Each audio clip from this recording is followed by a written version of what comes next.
गांव के बिल्कुल बाहर एक पुराना बरगद का पेड़ था।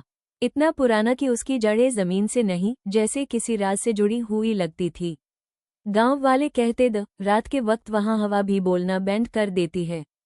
उसी पेड़ के नीचे एक सुबह एक लड़की की लाश मिली थी।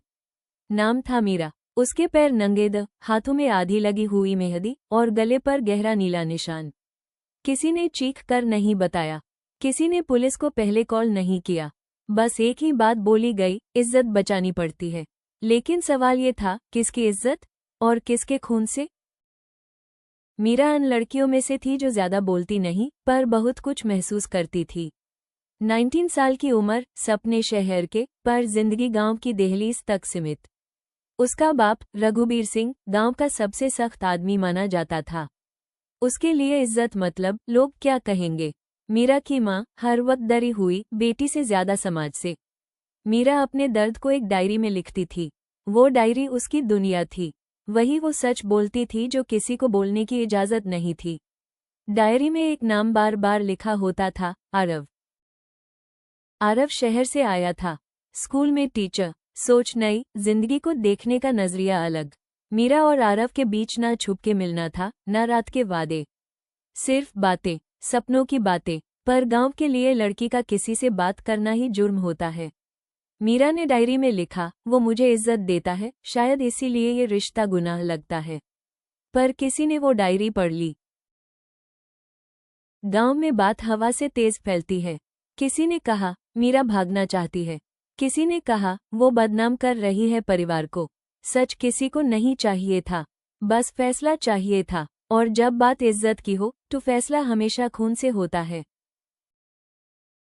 पंचायत बैठी। मीरा बीच में खड़ी थी। उसने नजर उठाकर देखा, हर चेहरा उसका जज बन चुका था। रघुबीर सिंह चुप था, उसकी खामोशी ही उसकी हाँ थी। पंचायत का फैसला सुना दिया गया, गांव की इज्जत बचानी है।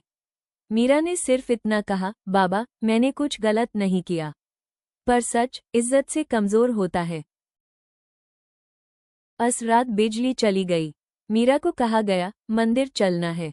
पर मंदिर का रास्ता बरगद के पेड़ पर रुक गया। रघुबीर सिंह के हाथ कांप रहे थे, पर उसका डर समाज के डर से छोटा था। एक सांस, एक खामोश चीख, और सब खत्म। 3 महीने बाद गांव में एक जर्नलिस्ट आई, अनन्या। उस सिर्फ एक चीज मिली, मीरा की डायरी। आखिरी पन्ना पढ़कर उसकी आंखें भर आई।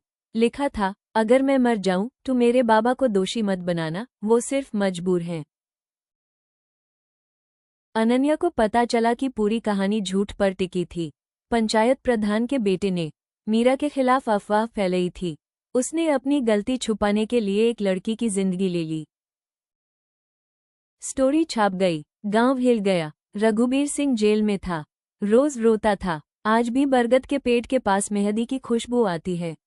शायद मीरा अब भी पूछ रही है, क्या मेरी मौत से इज्जत बच गई?